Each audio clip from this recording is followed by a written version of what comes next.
Hi, everyone. My name is Nicole Hodges Persley, and I am a faculty member in the Department of American Studies and African American Studies here at the University of Kansas. I'm really excited to be able to talk to you about Zora Neale Hurston today. I know that Zoom lectures are awkward. I'm sure we're all sick of them at this point. I know I have to say, admittedly so for myself, but as a filmmaker and director, I'm used to kind of playing inside this small box, or at least working with actors to play within the small box. And as a director, thinking about, what is it that really captures us within this frame. And even though this would is much more close up than I would like, I thought I would walk you through some of my experiences with Zora Neale Hurston and why she's important to me, why she's important to my work as an artist scholar, and to really focus on this idea of artist scholar that we kind of, bandy around a lot now in this current moment, particularly in academia, of what it means to be an artist scholar. But for many of you who are at the Institute and who are navigating these multiple slashes, I think there's a lot more than meets the eye for people. I think that people think that creativity is just like this magical pill and you take it in the morning and then creative things come out. And for those of us who are creatives and also doing and not different, in the sense of that creative work is not necessarily not academic work, I think they're mutually constitutive. And so that's some of the stuff I want to talk about today. So, I'd rather kind of freestyle, but I am, just for the sake of time, going to use a PowerPoint guide, and then I'll kind of tether in and out of it. And I think that will kind of help keep attention and at the same time, kind of let us have something to hold on to as we talk. Um, so the title of my talk is Child, what Zora got to do with it? Hurston's creative influence on 21st century Black theater and popular performance. And this is a painting that I have downstairs in my study area, living room, and it's of Zora Neale Hurston, and it's done of a local artist here in Kansas City. And it's a constant reminder in my life and the lives of, my family members, that Zora plays a central figure of inspiration in my work, and also in inspiring my daughter, who is 16, to kind of think audaciously about what she can do with her life. So let's see if we can get this going. This, how these things work. So, outline. So, first, I kind of wanted to talk to you a little bit about my life as an artist scholar, how I come to the work, and then thinking about Hurston and the ways that she gives us particular types of permissions to do what we want to do as Black artists and scholars, and for non-Black artist scholars that are at the Institute. I hope that us kind of centering the talk in Blackness and how that parses out in various kind of material, emotional, spiritual, cultural ways will give you more insights into the theatrical work. And then, what does that mean when she actually has these embodied vernacular examples that I think happen not only in the way that she writes dialogue on the page as a playwright or as a writer or as a social activist, but thinking about how that might be read as a score that allows, in particular, actors or performance artists to kind of get, this idea of musicality and theatricality that's embedded in a line that allows you to kind of direct yourself, of knowing, what kind of weight it carries. And so I'll kind of give you some examples of that. And then thirdly, thinking about what does it mean to be unapologetically Black. This is a meaning that will continue to kind of manifest and take form, but I don't think it's a new thing. In this discussion we're having about unapologetic Blackness, I think Zora Neale Hurston had moved beyond notions of respectability politics, as much as she understood that it was a fine line for her to navigate, but also she didn't give a damn. She did what she wanted to do when she wanted to do it. And I love that as an artist, as a scholar, it inspires me. And I think it's really important. I hope that as you go throughout the Institute and when we get together later on when you're watching the performances, to think about, what does that mean to not apologize for being, to not apologize for who you are, or to have to translate who you are so it kind of lands in particular types of social cultural, political milieus. And for me, that becomes tiring. And it's also just, I think really triggering. So it's something I'd like to talk about. And then last, thinking about Zora Neale Hurston as influencer.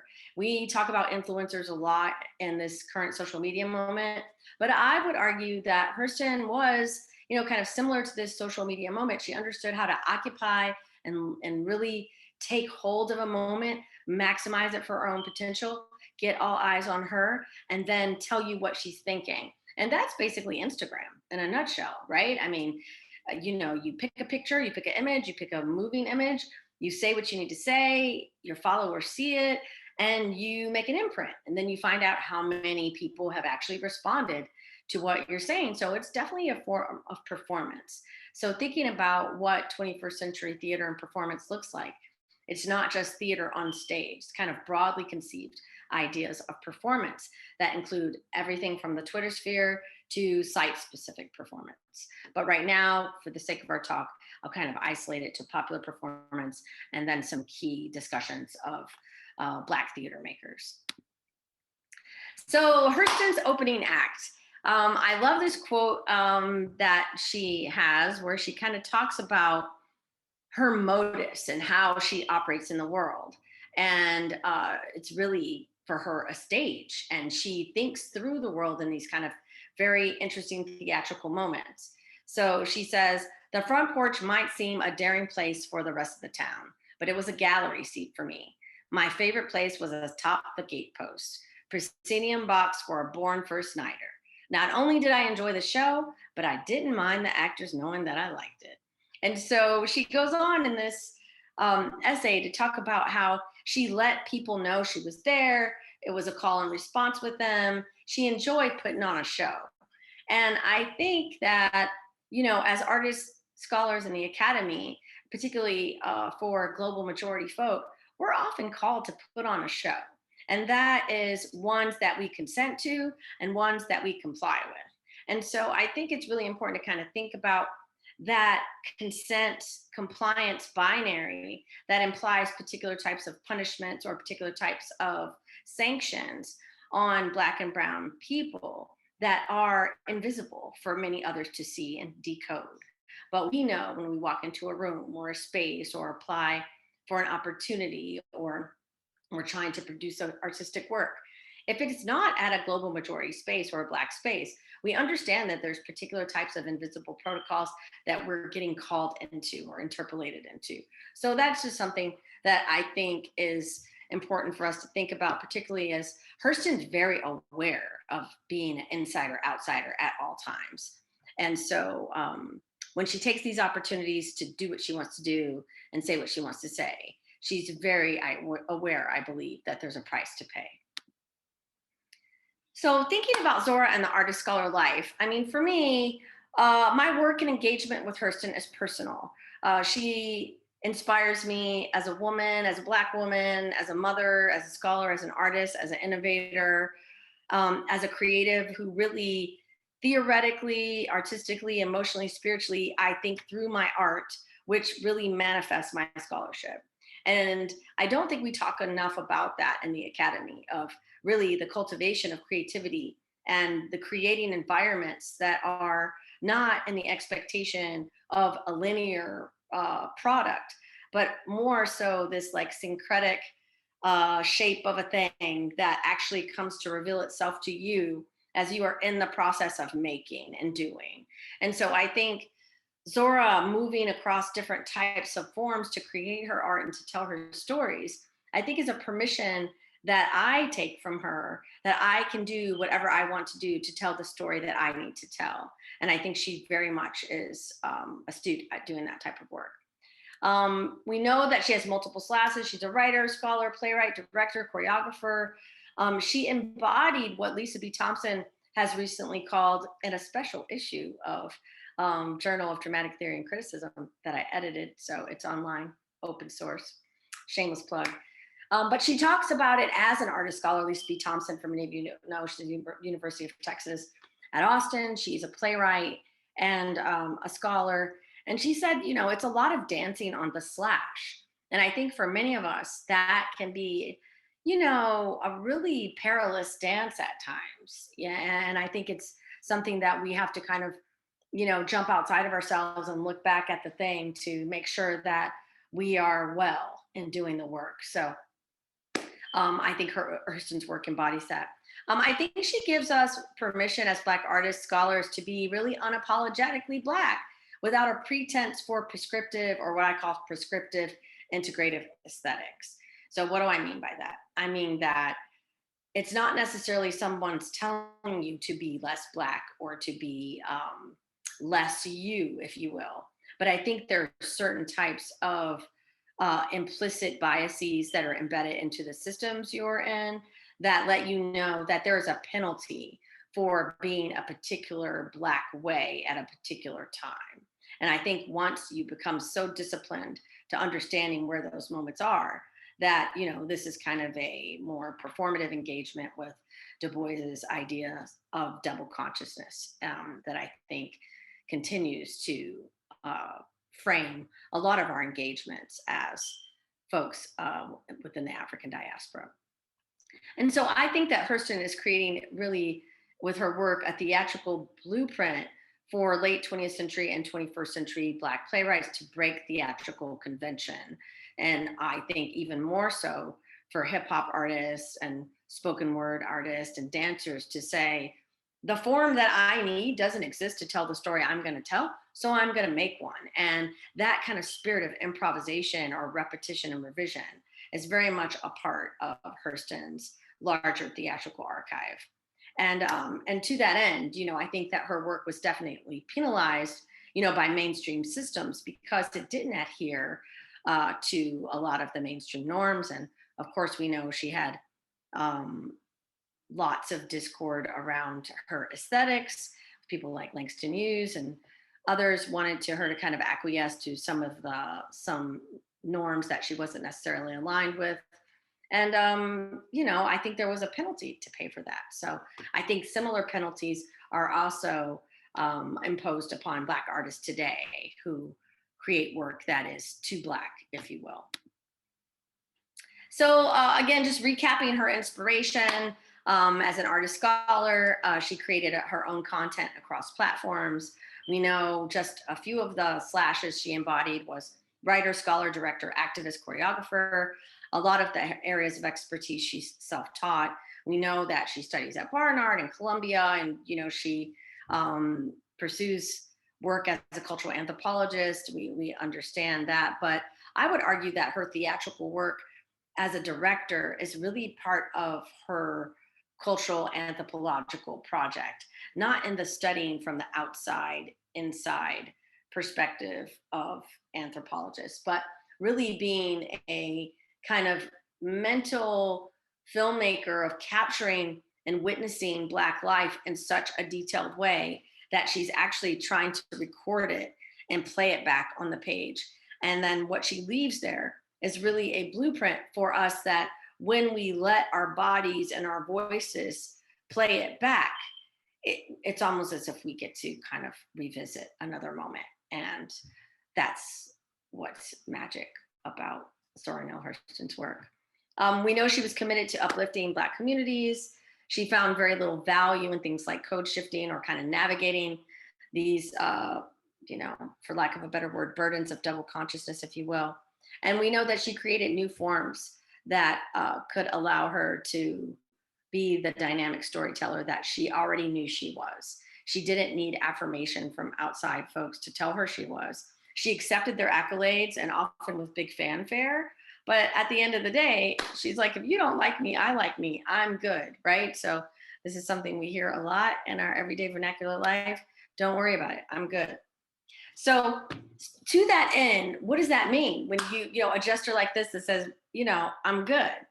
We who understand a particular national, ethnic, specific experience of Blackness in a US context that code can be translated multiple ways if you're not an insider to understand the cultural cadences and what that means. And the kind of signifying that can happen on a phrase that simple. And so when I think about embodied vernaculars, I think it's a way of really trying to tease through the multiple ways that language itself is not just something that we receive in the sonic exchange using the voice, but it's also using the body, using inference, gesture, styles of self adornment, all of these codes that are part of our cultural experience and that we read from one another in varying Black contexts, not just a US based Black context, but some of these transgress multiple national boundaries where we come together as Africans in the diaspora around these common experiences. And so that's kind of some of the things I wanted to deal with, and thinking about Hurston's use of language, embodied gesture, her aesthetic descriptions in space and place. These are decidedly Black and Southern. And I think they open opportunities about questions of theatrical archiving, how we document our experiences. Right now, we're so used to using our phones, to document everything. But I feel that we also document with memory. We also document with these sonic and linguistic and embodied experiences that we pass down from one generation to the next, and that we require one another to recognize. And that could be as simple as a head nod up versus a head nod down, or it can be, a rolled eye to the side in a particular context. It can be a pursed lip, it can be sucking teeth. Any of these moments are laden with information that we really, as artists and scholars, are charged to be able to translate. And that is a cultural experience that I think Hurston captures on the page. And so, what I'm really arguing about her work is that she kind of tells it like it is. And she really is not concerned about your opinion. She celebrates how we walk, how we talk, how we think, how we react. And it's like a musical score on the page, and it has its own rhythms and its own ideas. It plays the dozens, it shoots craps, it calls people out, it praise dances, it's sexy, it's beautiful, it's ugly. It's all of those things that we are. And I think that she asks us to be still and know that we are enough. And I think you think about her discussions and Elaine Locke's discussions, Du Bois's discussion at this moment, and us thinking about the frame of the folk and what that means to us. Folk defying Black speech is something that I feel we should claim back, because it was used as a way to oppress and quiet the intellectual veracity of what we contributed. And I claim the folk boldly, and I think it's some of the most important cultural production that we not only had in the past, but that we're actually having in this moment. And so, what would a contemporary moment look like of kind of folk culture? And I would say, even trap or ratchet culture that we kind of situate within this, what I call like a chitlin caviar binary. Like, you don't want to be like that, you want to be like this, which kind of goes back to this notion of respectability politics that's really kind of old and tired. I think we need to claim all of it holistically and let people live. And I think that Zora let people live on the page, and what you see is what you get.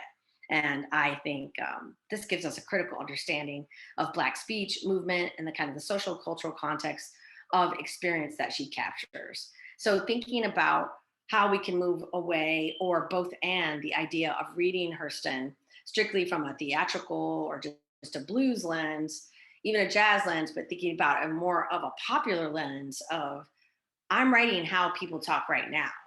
And that now can last but a minute, or it can last years and years. But the now of us it has to be able to be understood across time periods. And so when you hear Hurston off the page, you can take her and you can put her in any, Southern Black city and somebody or countryside, and people are going to understand what you're talking about.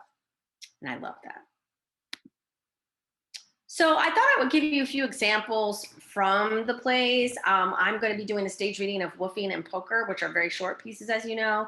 Color Struck, I've also staged before. Cold Keener, I have not, but I know you all are reading it. So I just pulled a couple beats off the page. And this is, I love this. It's like kind of sideways because that's how my GTA photocopied it. And I kept it because I like it. So this is from Color Struck. And I'm hoping that you all had a chance to read this beautiful, beautiful play, which I love so much, that takes up so many things that are so contemporary, like, looking at colorism, light skin, dark skin, politics, Black men, and kind of heteronormative relationships, preferring the physicality of light skinned Black women, the ways, the kind of trauma that colorism really imparts on the Black community and the valuing of Black women based on color and class. It's a very painful play in that way, but I love that she's not afraid to talk about it. And it's a subject, even with the documentaries, light skinned girls, dark girls, we still haven't talked about this in a way that allows us to love one another and heal and think about the ways that our bodies and our experiences have been used to further injure the other. And so that's the beauty I love about this play. But this is an excerpt with Dinky and Effie are talking, and Effie does not have any time for Dinky at this moment because she thinks he's got his eyes on somebody else. So Dinky says, "Howdy do, Miss Effie. You's looking just like a rose. Fact is, if you wasn't walking along, I think you was a rose. Look at here. Where's Sam at?" "Oh, I don't know, and I don't care." Dinky, "Then let me scorch you a seat." How come Sam ain't here, y'all, on the bus?" Effie, "A man don't buy me nothing to put in my basket and ain't going with me to no cakewalk. Take your arms around me, Dinky. Go and hug your Ada." Dinky, "You think I look at Ada when I got a chance to be with you? I always was sweet on you, but you let old Mullhead Sam cut me out." So I love just the way that it moves. You understand that Effie has no time for Dinky. She smells his game a mile away. You understand that Dinky is there. He's in the mix. He's trying to, in the vernacular, kind of push up on Effie and let him know he's kind of feeling her. But she also understands the way that her body and her experience is objectified very differently than Ada, right? And so this is just a few lines, and you're able to kind of really enter in the whole world of the play. Physically, the ways that the lines move, she also, directs for the actor to let them know at this moment, you kind of might want to move in a little closer. Don't put your hands around me, Dinky. That's what, you kind of get action in that, right? So there's lots of beautiful moments like this on the page. But the fact that Zora's not concerned with them speaking in standard American English. She has no shame around Black vernacular English. She has no shame around the South. She has no shame around the real intraracial struggles of colorism. And she puts it on the page and makes us deal with it. And I love it. Here's a comedic example from Cold Keener. And I know you all are reading that as between two car drivers. I think they're outside the mechanic's place, and that a woman has come up to get help with her car. And I think this is the moment before, right after she's left. So Chevrolet driver, "Low stranger, how's Alabama?" Ford driver, "Just fine, couldn't be no better. How's you Georgie folks starving?" Chevrolet driver, "Starving? Whoever heard tell nobody starving in Georgie?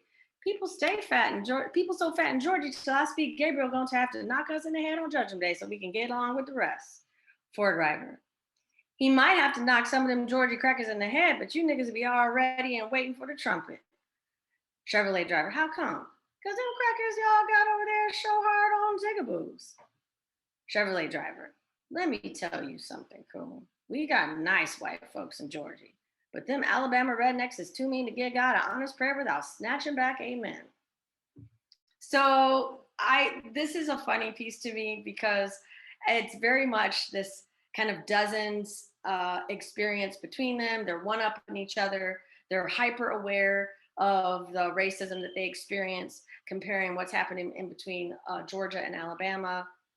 They're both standing their ground, not in the Florida sense, thank goodness, but in the sense that they are understanding the oppression of Black men and what they have to do and fight against the ways that they're treated by white men in the South. So I think this is a funny, ironic, and also very interesting approach to using comedy to address really complex and challenging issues. Lastly is a piece from Woofing, and I'm going to give you a little kind of funny excerpt here. So it's between a woman and a character, Good Black. All right, now, Mr. Nappy Chin, I don't want to have to call you no more to come here and get come to come cure these white folks' clothes. I'm kind of tired of taking after you. My belly's full clear up to the neck. I don't need no lazy coon like you know how. I'm a good woman. I need somebody that's gonna give her aid and assistance. Good Black. Oh, go ahead on, woman, leave me be. Every Saturday is the same thing. Your mouth exhausting like an automobile. You worse than crying Emma. You can whoop like a seaboard and squawk like the coastline. You ain't all got all that belong to you and nothing that belong to nobody else. You better leave me alone before you make a bad man out of me. Fool with me and I go get me somebody else. I'm a much right man. Woman. Now you ain't no such right man either. You didn't give me nothing, no small sawmill license. You went to the courthouse and paid $1.50 for me. Ain't no one another woman got as much right to you as I got. The man got to tell you use divorce before you can pay that much right on me. Good Black. The man don't have to tell me nothing. I got divorce in my heels. So you can see here the irony that she embeds in their exchange. It's a loving exchange. She's after him to pick up the clothes and take the laundry she's done for the white folks out to the folks and return it. He's getting ready and wanting to do something he's wanting to do. And she kind of keeps nagging him, right? So I think you can see kind of the endearing nature. But here, I think it's even funnier that this is just kind of this dozens like quality is how Black people play with one another. And I would say, particularly in the South, where, you know, kind of picking and chiding one another, making jokes and things like that to try to get the best of one another. So I think Woofing is a great example of the music of those exchanges and how she engages that on the page. So thinking about Zora as it relates to kind of pop influences, even though people may not know Zora Neale Hurston, they owe a debt to Zora Neale Hurston, right? Culturally, there's lots of folks who wouldn't be able to do what they do if Zora hadn't done what she did. So when we think about hip hop music, concentrated regional and embodied forms of Black vernacular that we see in gesture and dance and language and styles of self-adornment, I think those are all really important for us to consider that as part of the jazz blues continuum. Theater, thinking about Black playwrights that are inspired to write Black life as it sounds on the page. And I'm thinking about Ntozake Shange, Suzanne Lori Parks, Katori Hall, and Louis Morrow, who is a Kansas City playwright that has been produced nationally. Film, I'm thinking about the work of Spike Lee and Julie Dash. It was seeking to document Black vernacular and cultural life without really adhering to European aesthetics and really trying to subvert them by creating images and experiences on the big screen that are decidedly Black and connected to particular aspects of African American culture or African diasporic culture in the case of Julie Dash, and I'm thinking of Daughters of the Dust and the Gullah Geechee culture.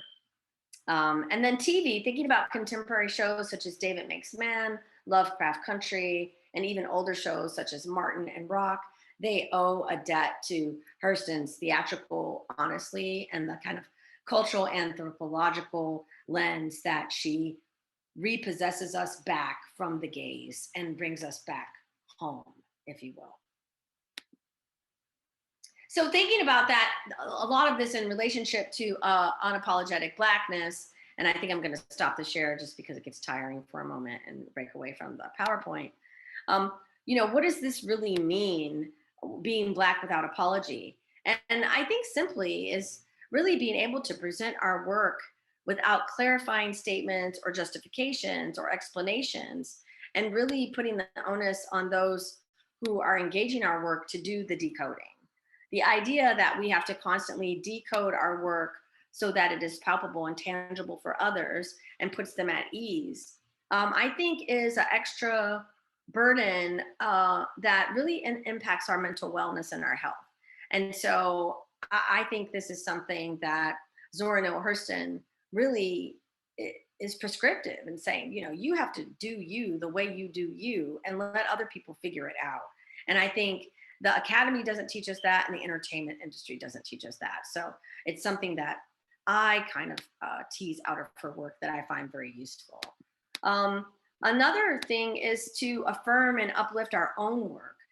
Institutions, awards, programs, our critics, and not waiting for our work to be lauded through these kind of PWI majority lenses, but to actually appreciate the affirming spaces, cultural critics, and experiences, and valuing it ourselves.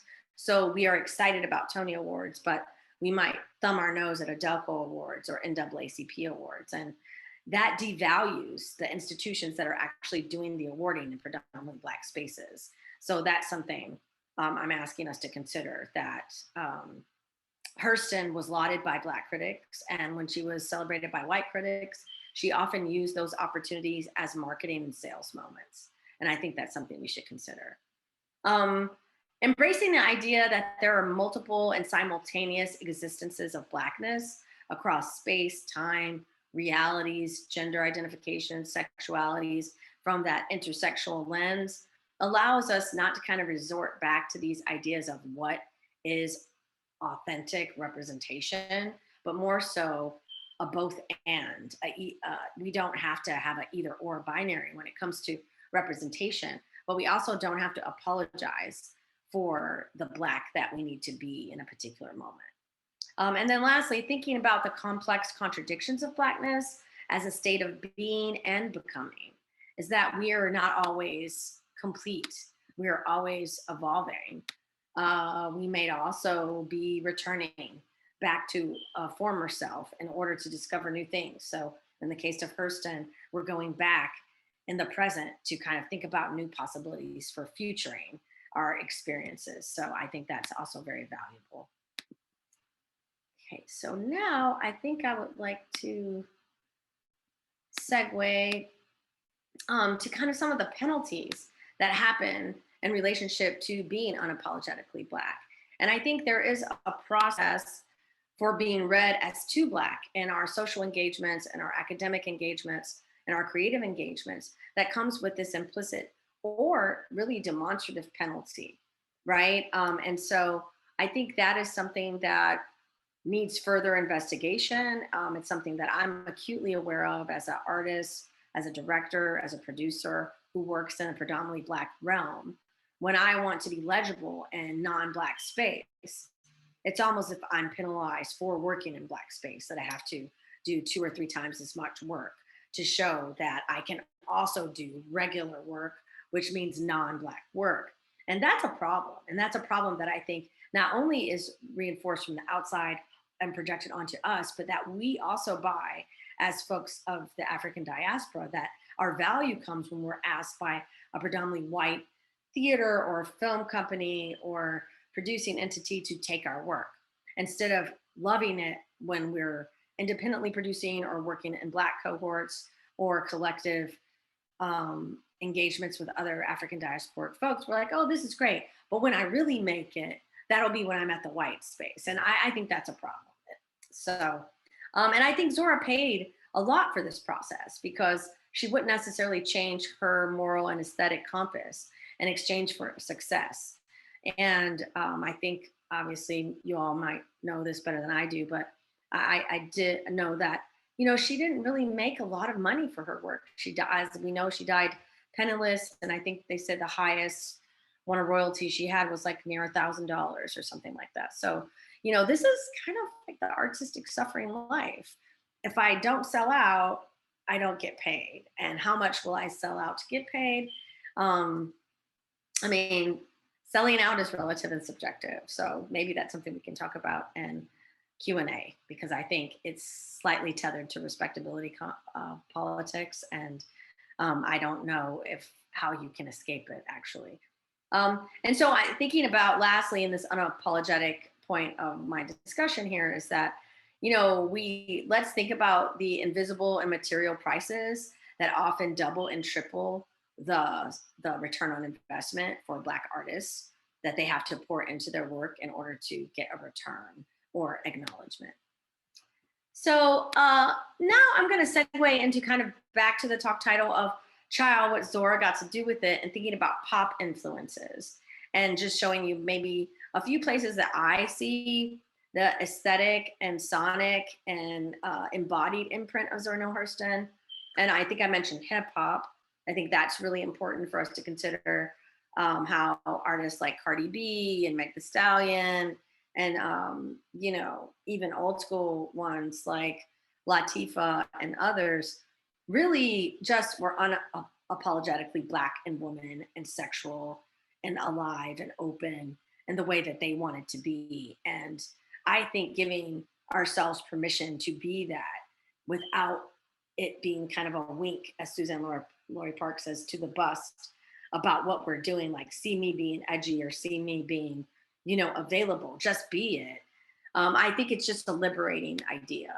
And so I think hip hop opens up a lot of spaces for us. And as Joan Morgan says, of being able to kind of carve out a feminism that fucks with the gray areas, is what she says. And I love that phrase, and, Joan has some excellent points there. Another area is thinking about theater and the playwrights that she has inspired to write Black life as it sounds. And I'm thinking about Ntozake, Suzanne Lori Parks, Katori, Loris Morrow. Those are the ones I mentioned earlier. Film, we talked about Spike and Julie. TV, we have contemporary references. Most recently, like shows like Lovecraft Country and others, I think, owe a debt.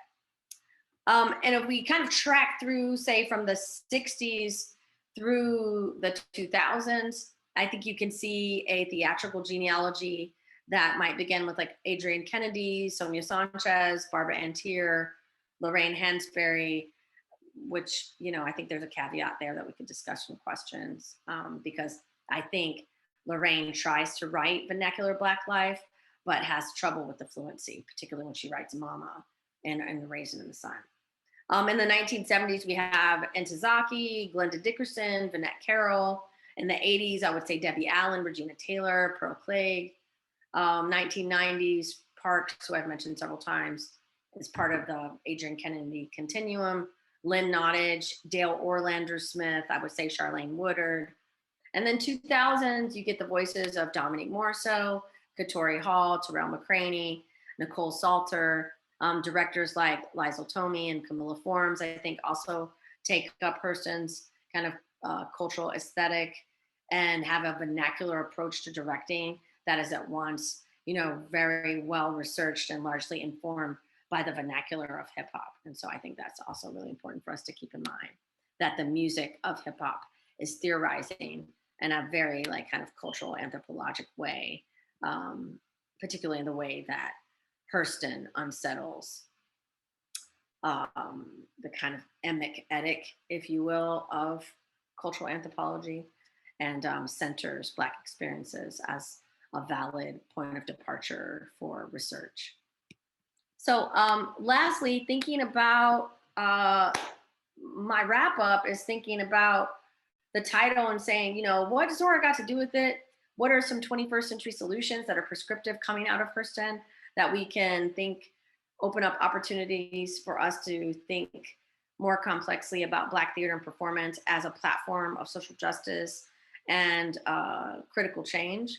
And the first for me is thinking about how you as an artist and a scholar can support and invest in Black artist scholars And you can do this citationally. You can do this by buying their work. You can do this by going to visit their shows. You can do this by mentioning them in other circles to say, hey, I know this director, Camilla Forbes. I know this director, Nicole Hodges Persley. Why don't we bring that person to campus? Or why don't we bring that person to this theater? This is free, grapevine, Zora Neale Hurston style social media that we still need. We need the word of mouth, not just the post. We need you to say our names so that we can become materially present in the room with you kind of sonically representing our bodies. So it's really important that we do this. We have to disinvest in comparing and vetting Black artists through white legitimization frames of reference. By comparing me to a white female director, you don't necessarily do me any favors unless this is a skill assessment, but even that delegitimizes the opportunity to compare me as a director to another Black female director, say Vanette Carroll or Debbie Allen or someone else who has already proven that they have a track record of excellence in the field, and not using whiteness as a way to kind of invite me to kind of unblack my work. And because that's not going to happen. Another thing I think is important is a disinvestment in theater and popular entertainment venues and platforms that showcase only Black artists with particular pedigrees of influence or as the onlys all the time. And then when called to the carpet about it, make excuse after excuse about how difficult it is to identify Black talent that can do X, Y, and Z. When we know that if Zora Neale Hurston could occupy all these slashes at the early 20th century, we know it's really possible to find someone who has all these slashes now, not only has them, even self-taught, trained in any configuration. So these are just really systemic strategies to suppress. So I think it's something to consider. Next is thinking about how you can, in your work as an artist and scholar, think about these validating frames and how you can continue to learn more about them and draw attention to them for your students, for your colleagues, for your friends. For example, if you're teaching theater students who want to be actors or directors or producers or playwrights, make them aware of the unions. Let them know that these entities are just kind of the infrastructure and that they are really stewed in these kind of old systems of white supremacy. And that the more information that we have about these institutions, the more that we can unsettle the various kind of hoops that are there to kind of keep us out as members of the organizations. And this is the pay scale, right? So you go from being a non-union to a union member, you have maybe a 400 to 600% increase in scale of pay. But if I keep you ignorant, you'll just be happy to be at the party. And we can no longer be happy to be at the party. We actually have to make our own party. And so the next segue is thinking about sanitizing Black art and production so that it's palpable and legible to white audiences.